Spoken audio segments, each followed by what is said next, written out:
Nuestra próxima charla es con la vicepresidenta Annalisa Pellegrini, que viene también aquí a presentarnos sobre ser pequeñas casitas de Nazaret.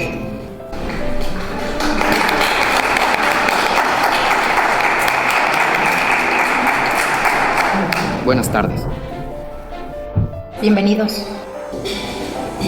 Bueno, ya escuché el título de la meditación, que es: en Nazaret, Jesús y María formaron el reino de la divina voluntad. Un título realmente hermoso y profundo.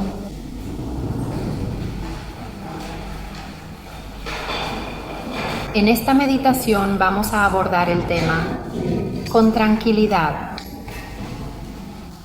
del reino de la divina voluntad, formado en Nazaret por Jesús, Rey de este reino, su Madre María, Reina de este reino, y San José. Esta sagrada familia en Nazaret fundó el reino de la divina voluntad. Lo mantenía en pleno vigor, pero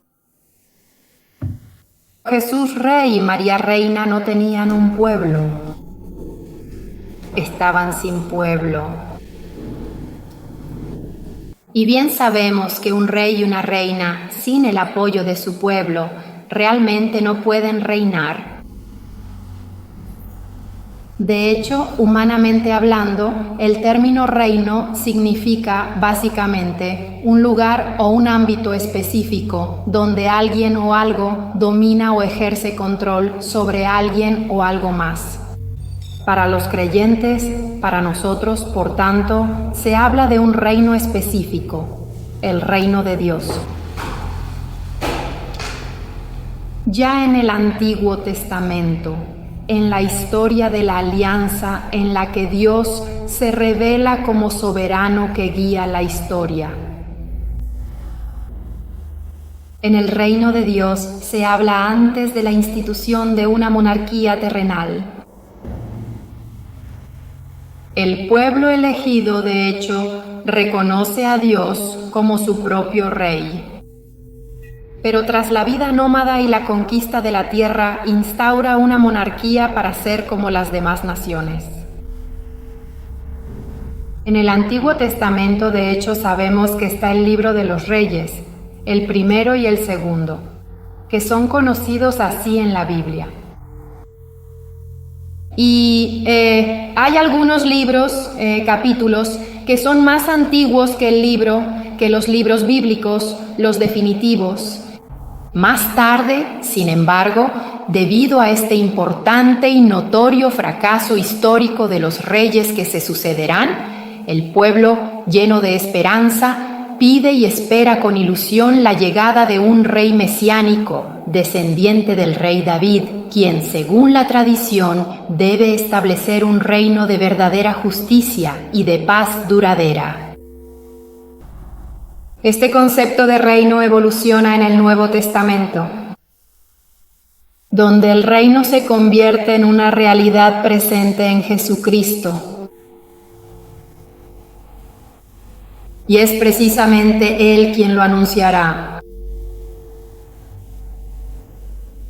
He hecho una investigación. La palabra reino aparece en el Nuevo Testamento más de 100 veces. En los Evangelios, Jesús habla del reino cuando responde a Pilato. Dice así en Juan 18:36. Mi reino no es de este mundo. Dice también Jesús en el Evangelio, en Marcos 1:15, el reino de Dios está cerca. En Lucas 17:21 dice luego, el reino de Dios está en medio de vosotros. En la oración que en cambio nos enseña, que deja a su iglesia, dice, venga a nosotros tu reino. Entonces, para entender, ¿el reino está aquí, está cerca o aún debe venir?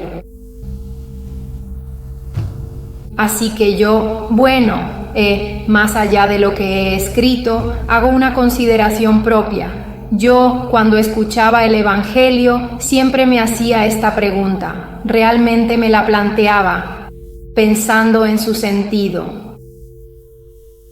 Pero el reino, ¿dónde está? ¿Cuál es? Bueno, incluso Jesús en el Evangelio nos explica cómo es el reino. ¿Cuál es su importancia? Dice de hecho que es el tesoro escondido en un campo, un tesoro que realmente merece la renuncia a cualquier otro bien para poder recuperarlo. Una comparación lo asemeja a una perla preciosa. En otra parábola, Jesús habla del reino como de un granito de mostaza, que es la más pequeña de las semillas, pero al crecer se convierte en un árbol de los más grandes. Lo encontramos en Marcos 4, 26-32. En la revelación, en su vida pública, Jesús, por tanto, anunció, habló, comparó su reino, pero dio mayor claridad sobre el reino, valiéndose de la pequeña hija de la divina voluntad, Luisa. Le habló durante unos 40 años, pidiéndole que pusiera todo por escrito para que sirviera a todo el género humano. Pidámosle a él, entonces, pidámosle a Luisa entender qué es, dónde está este reino. Y sobre todo debemos pedirle comprender y amar la divina voluntad para poder permitirle reinar. Empezamos diciendo que en Nazaret, en la tierra, el reino ya ha sido fundado por Jesús y María, precisando que se trata del reino de la divina voluntad en la tierra, es decir, el reino de Dios como en el cielo, así en la tierra. Sabemos por el Génesis que 2 personas habían destruido este reino de la divina voluntad en la tierra. Y Jesús, al encarnarse, vino a restaurarlo. Quiso ser igualmente en 2. Junto a él quiso a María, su madre. Y son el nuevo Adán, la nueva Eva. María, de hecho, fue inseparable de Jesús durante los 30 años de vida oculta en Nazaret, tanto espiritual como corporalmente.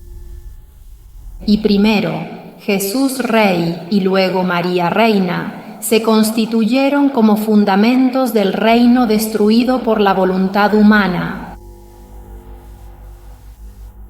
Bien, ahora veremos quién destruyó este reino y por qué este reino no está, no está como Jesús explica en el Evangelio todavía, sino que debemos esperarlo.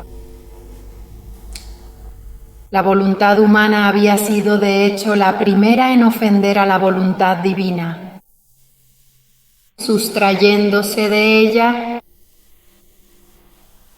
mientras que todas las demás ofensas fueron consecuencia de un acto de voluntad humana rebelde. Tan importante es la voluntad humana, fundamental, para que la criatura sea feliz o desdichada, viva o muera. Todo el mal o el bien reside en la voluntad. Un pequeño apunte, por cierto, cuando se estudian detenidamente los escritos de Luisa. Siempre hay un error que, aunque parece pequeño a simple vista, en realidad es mucho más grande de lo que pensamos. Es decir, se piensa que la voluntad humana queda anulada. Pero no, en realidad estamos leyendo ahora que la voluntad humana, es decir, la capacidad de decidir por uno mismo, es fundamental. fundamental para la consecución del reino. La venida de Jesús a la tierra tenía como fin primordial satisfacer al Padre por el primer acto de voluntad humana ofensivo de la criatura, porque sólo quien posee el reino de la divina voluntad puede merecer e impetrar lo que es divino. Solo Jesús, de hecho, verdadero Dios y verdadero hombre, poseyendo en su interior, por virtud propia, la esfera del sol de la divina voluntad, la fuente de la luz, ha podido devolver lo divino a la tierra y ha querido junto a él a la Virgen María, que en cambio es de un color morado, en la que por todas partes entra la luz del sol de la divina voluntad. Dijimos que es por virtud propia, pero Marla solo por gracia. Ella está envuelta en la luz que la domina. Recibe siempre luz y crece bajo el influjo de la luz. San José estaba presente en la casa de Nazaret. Decimos pobrecito, pero no es un pobrecito, porque vive extasiado por los reflejos de la divina voluntad de ambos.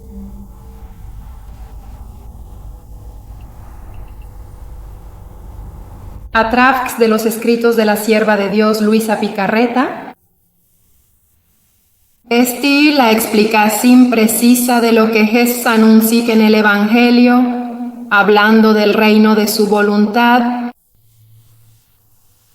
en muchos momentos. Por ejemplo, en el volumen 19, 14 de julio de 1926.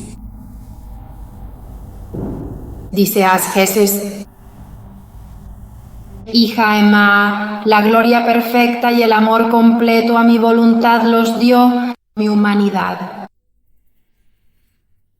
Fue precisamente en mi interior, en el centro de este corazón, donde forma el reino del querer supremo.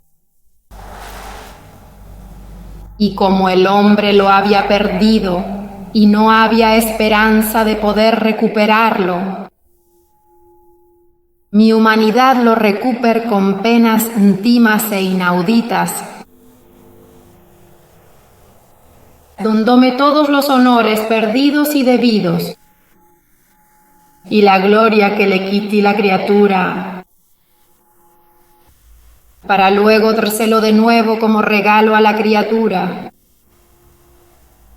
Jesús viene a recuperarlo, a reconquistarlo, pero no para eso, porque Dios posee la divina voluntad para dárselo de nuevo al hombre. El Señor nunca nos ha abandonado, ha regresado a pesar del pecado. ¿Pero puedo decir una cosa? Es curioso, Sor Asunta, alguien la habrá conocido seguramente. Siempre decía, cuando vaya al paraíso, le preguntaré primero a Adán ¿por qué? ¿Por qué?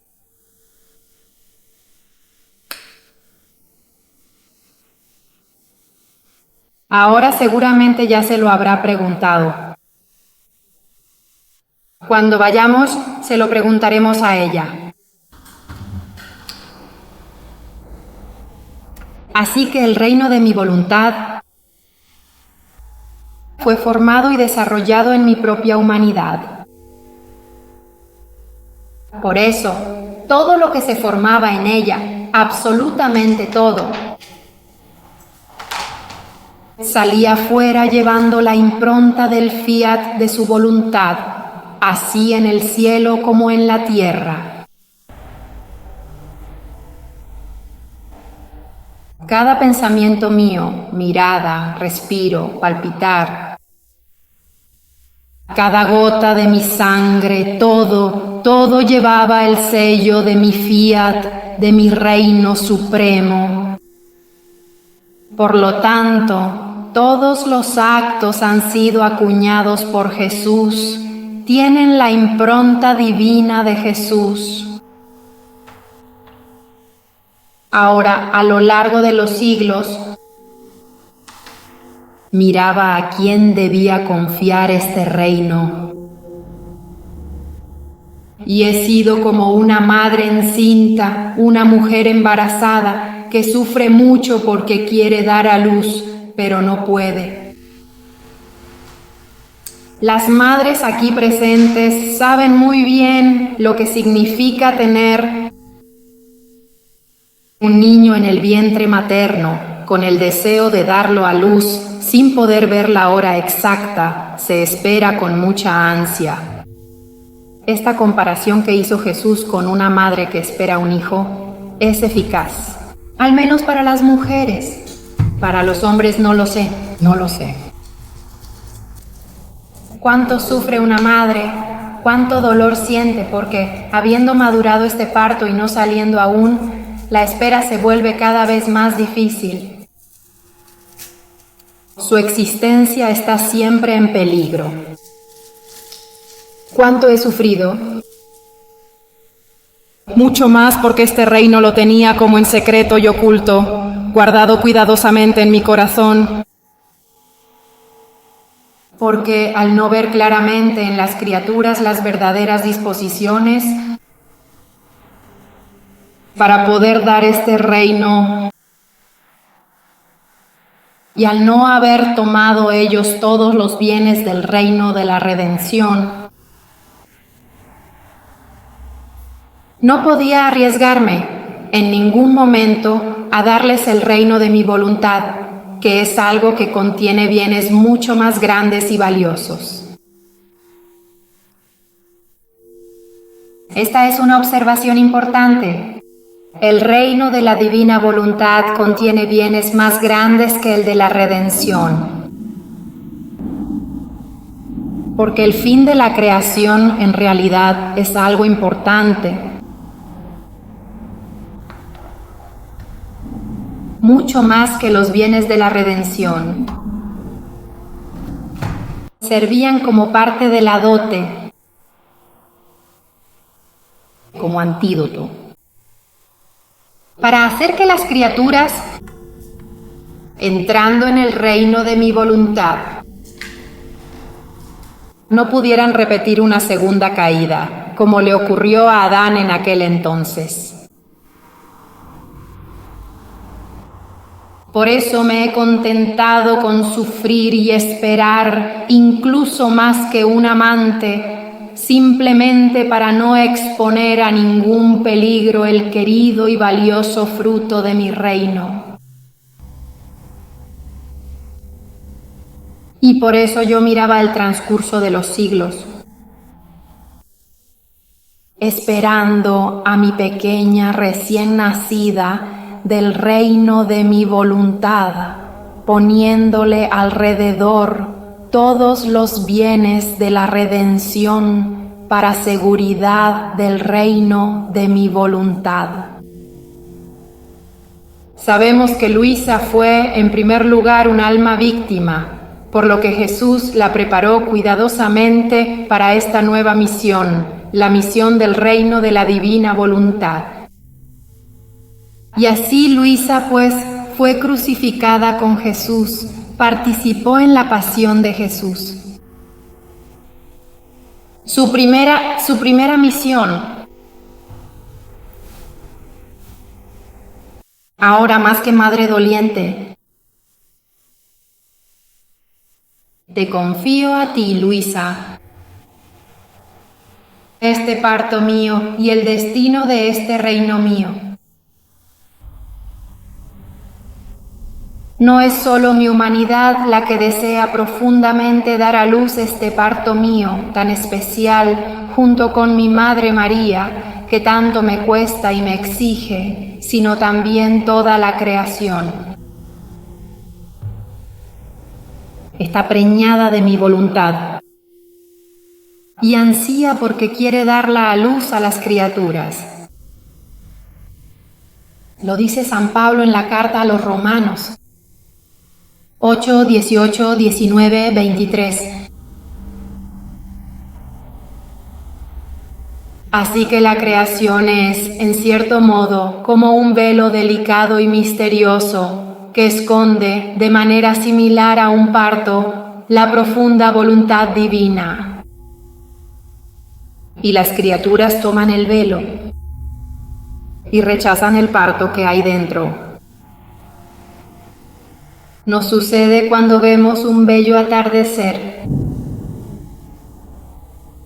una bella flor.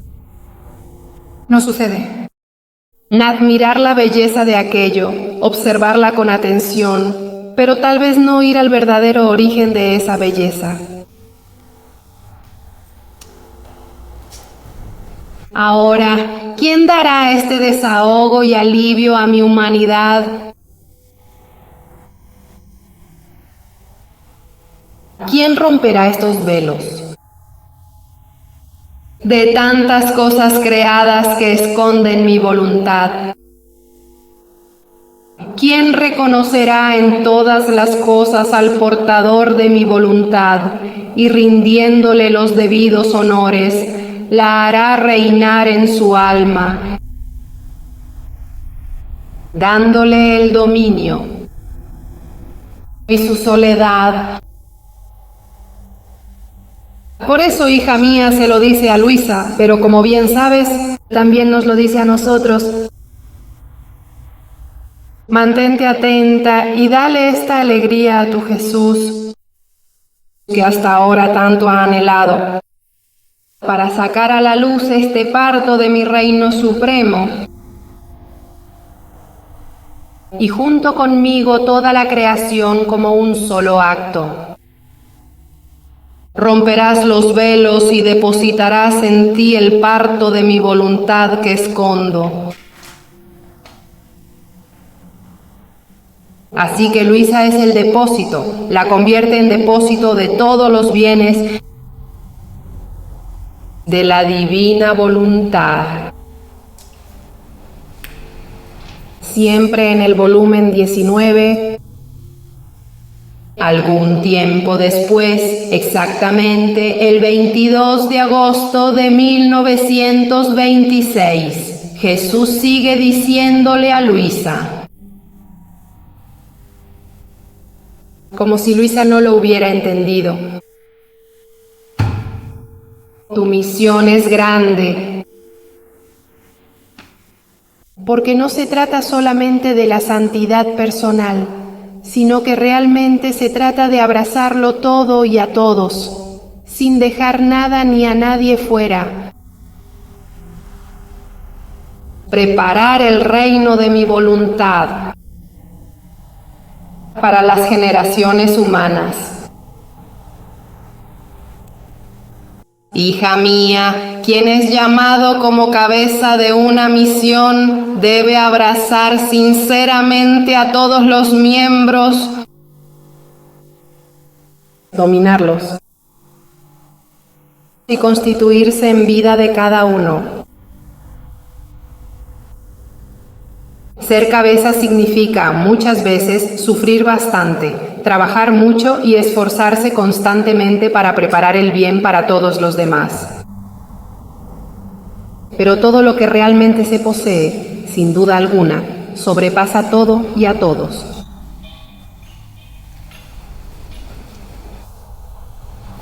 Lo que es necesario para ti es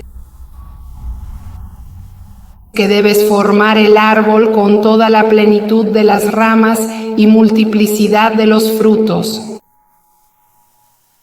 No será necesario en absoluto para quien en realidad debe ser solamente una simple rama o un fruto, nada más.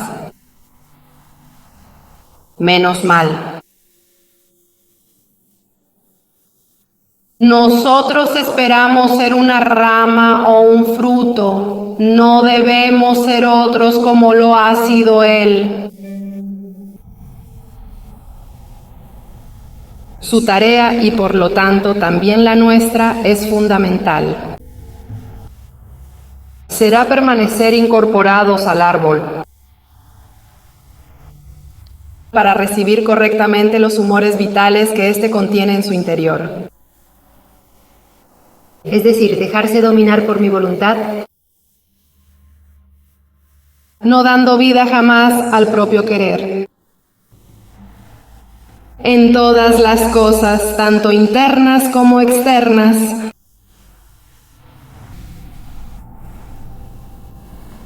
nuestra tarea es conocer mi voluntad y recibirla como vida propia, para dejarla desarrollar su vida divina.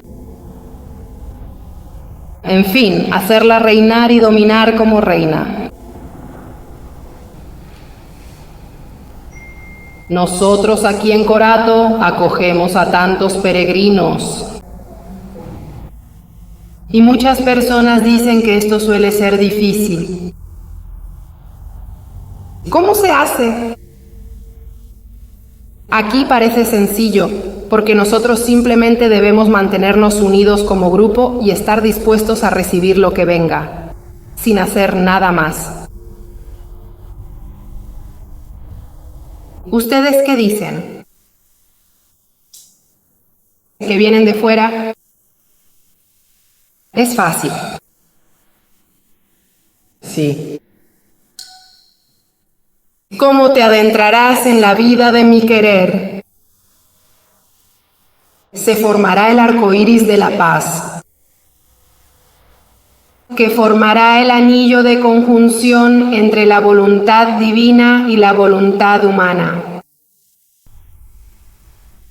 del cual tendrá vida el reino de mi voluntad sobre la tierra,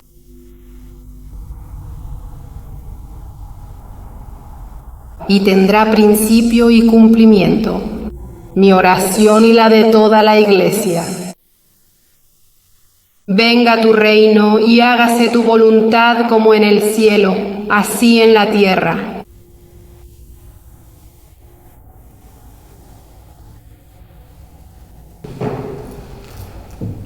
Desde la casa de Nazaret, todo está hecho para el reino de la divina voluntad.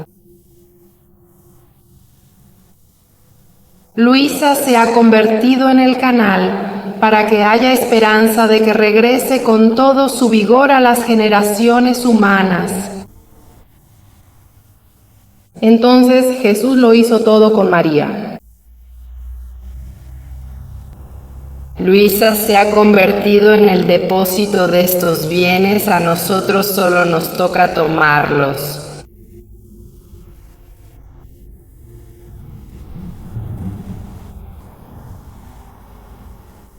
Conociendo el diario de Luisa, se entiende que cada criatura se convierte en un reino, cuando en su actuar hace reinar la voluntad divina. Al final,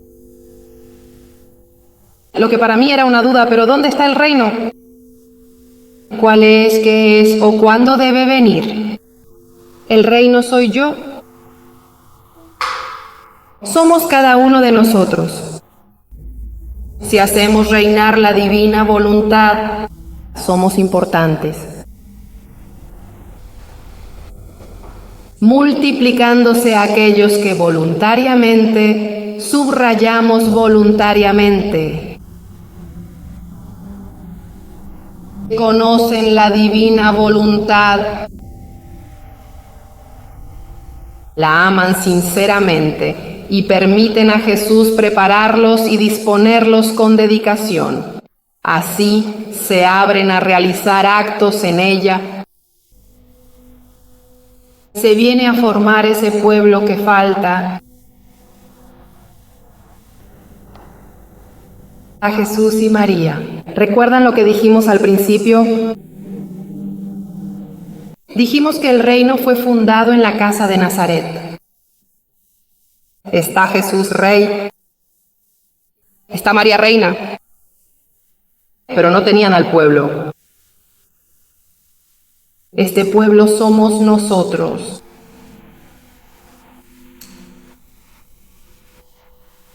En el libro que escribió Luisa, La Virgen María en el reino de la divina voluntad, en la 25ª meditación, María dice así: Hija mía, escúchame.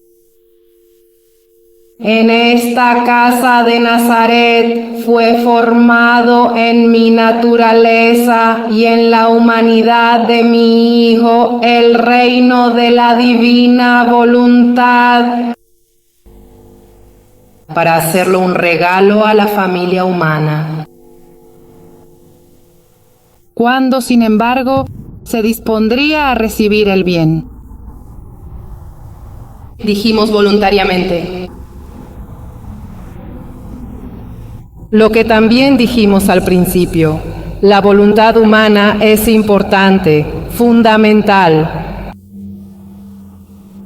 porque nosotros debemos decidir de manera consciente y libre, conocer, amar y procurar hacer reinar la divina voluntad. Aunque mi hijo fuera rey y yo reina, éramos rey y reina sin pueblo.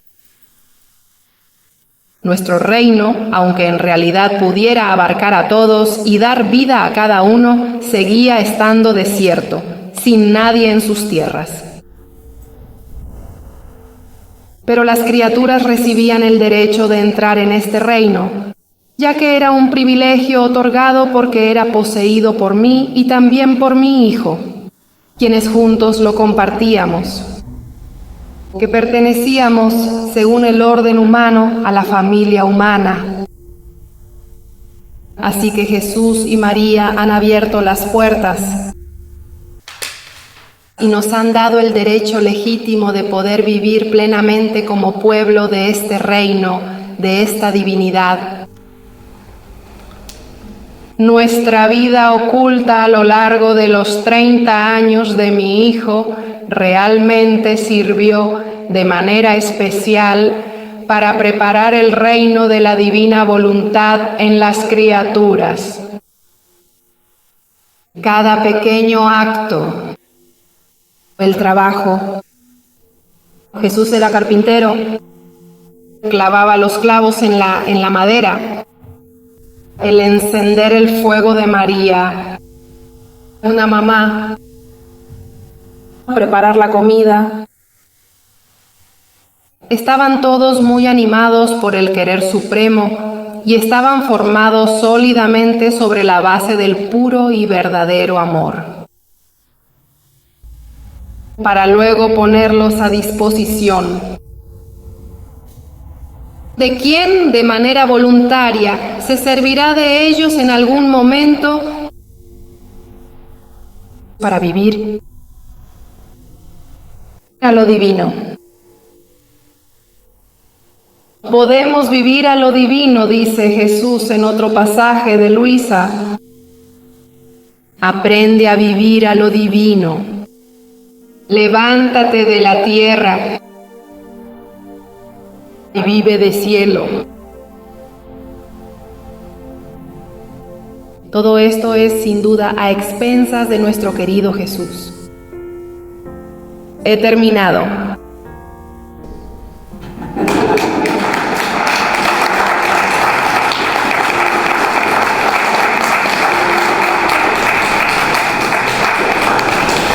Les deseo sinceramente, les deseo de corazón que en cada uno de nuestros actos el Fiat reine siempre. Fiat.